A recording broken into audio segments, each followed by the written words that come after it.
Herkese merhaba dostlar, ben Ozan. Yeni iPad Pro tanıtıldı. Bu videoda tüm özellikleri ve fiyatına yakından bakacağız. Açıkçası baştan belirteyim, beklentimin ciddi anlamda üstünde çıktı diyebilirim. Şu anda hiçbir cihazda görmediğimiz çift katmanlı OLED panel, yeni M4 işlemci ve yeni Pro kalemi ile tablet dünyasında çıtayı bir kademe daha yukarı çıkardı. Normalde videonun başında hiçbir cihazı bu kadar övmezdim ama yeni iPad Pro'yu neden övdüğümü sonuna kadar izlerseniz anlayacaksınız. Ayrıca bu iPad Pro geçtiğimiz senelerde olduğu gibi sadece bir ön inceleme olarak kalmayacak. Apple Türkiye ile şu anlık bir bağlantım yok. Yani bana ürün yollamıyorlar ama iPad Pro'yu satın aldım. Kutu açılımı ve detaylı incelemesi kanalda olacak. Onu da kaçırmamak için abone olup bildirimleri açmayı unutmayın. Destekleriniz önemli. iPad Air'ın da ön incelemesi gelsin mi? Gelsin diyorsanız mutlaka yorumlarda bekliyorum. Şimdi tasarımla başladığımızda şu an için dünyanın en ince tabletleriyle beraberiz. 11 inç iPad Pro 5.3 mm, 13 inç iPad Pro'da 5.1 mm. Şu an elimdeki 11 inçlik iPad Pro'da M2 işlemcili. 5.9 mm'lik iPad Pro bile oldukça inceyken yeni iPad Pro'nun hissiyatını düşünemiyorum. Yani iPad Pro'da tasarım yönünde gelinebilecek en üst noktadayız. Zaten malzeme kalitesi de üst seviyede. Tasarım yönünde eleştirebileceğim en ufak bir nokta yok. Fakat fiyatı sabit tuttukları için bir yerden kısmak gerekiyor. M1 ve M2'li iPad Pro'larda 12 megapiksellik ultra geniş açı lensini görüyorduk. Ama M4'lü iPad Pro'larda artık bu kamera yok. Burada iki cihazda da ana kameramız 12 megapiksel HDR4 ve ProRes desteğine sahip. Yani buradaki ProRes video işlemek için yapılmış bir format diyebilirim. 4K 60 FPS videoları bile hem render süresi hem de timeline'da çok daha akıcı bir şekilde görüp rahatlıkla render alabileceğiz. Ekran kısmında şu ana kadar olan iki cihaz arasındaki ayrım artık yok. Yani 11 inç ile 13 inç arasında ekran kalitesi ve piksel yoğunluğunda hiçbir fark yok. Ve şu anda alabileceğimiz en kaliteli ekranlar yeni iPad Pro'da. Yani sadece tablet tarafında değil, telefon piyasasını ve bütün mobil cihazlar arasında en kaliteli ekranlar kullanılmış. Çünkü daha önce hiçbir cihazda da görmediğimiz çift katmanlı OLED bir panel kullanılmış. 120 Hz ProMotion ekran, DCI-P3 renk uzayı, 2 milyona bir kontrast oranı, Dolby Vision gibi en üst seviye teknolojiler bu ekranlarda var. 11 inçlik iPad Pro 2K'nın üstünde, 13 inç iPad Pro'da 4K çözünürlüğe sahip. Peki çift katmanlı OLED ekran ne işimize yarayacak derseniz, burada çok daha kaliteli bir renk başarımı ve tepkisellik yönünde en hızlı cihazlardan biri olacak. Açıkçası bu ekranı deneyimlemek ve size anlatmak için gerçekten sabırsızlanıyorum. Ve bence ekran tarafı iPad Pro'nun en önemli iki geliştirmesinden biri. Kutu açılımı ve detaylı incelemede de iPad Pro'nun M2 versiyonu yani IPS panelle de kıyaslamasını yapacağız. Ve en önemli ikinci noktası da kesinlikle işlemci. M2'li iPad Pro'nun tablet piyasasında zaten bir rakibi yoktu. Ama Apple burada M3'e atlayıp M4 yongasını iPad Pro'ya koymuş ve M4 ile beraber gerçekten çok daha ayrı bir konuma geldi. Çünkü M2'ye oranla 4 kat daha hızlı render performansı ve %50 daha iyi CPU ile karşılaşıyoruz ve performansla doğru orantılı verimlilik de artmış durumda. Burada 3 nanometrelik bir işlemciden bahsediyoruz. Bu işlemci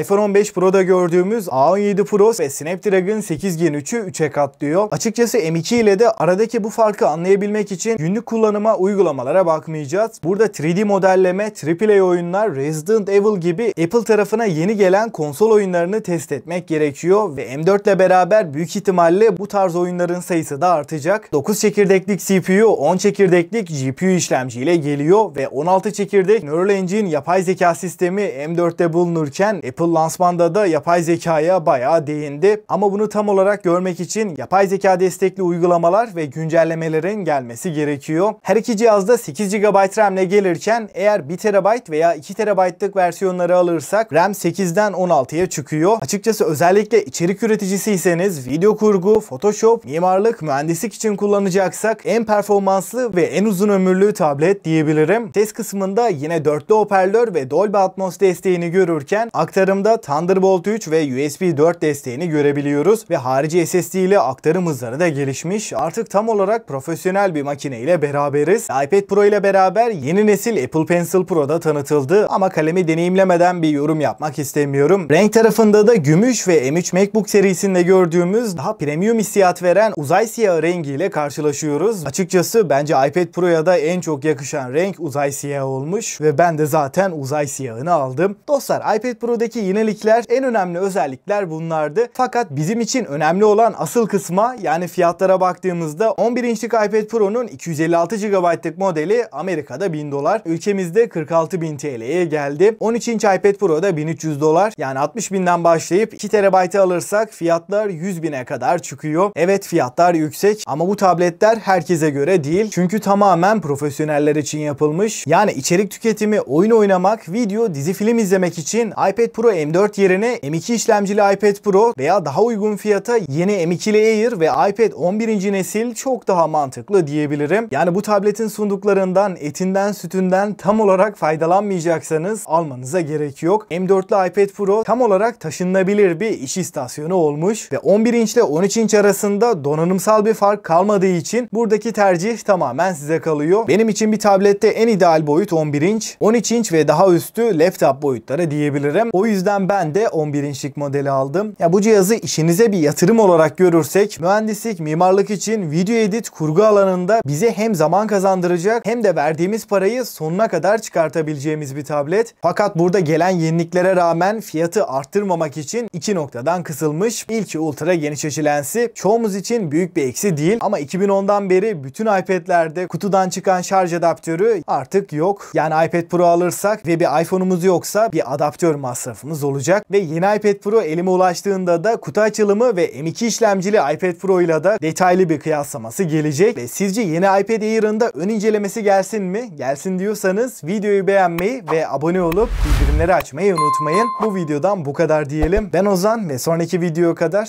hoşça kalın.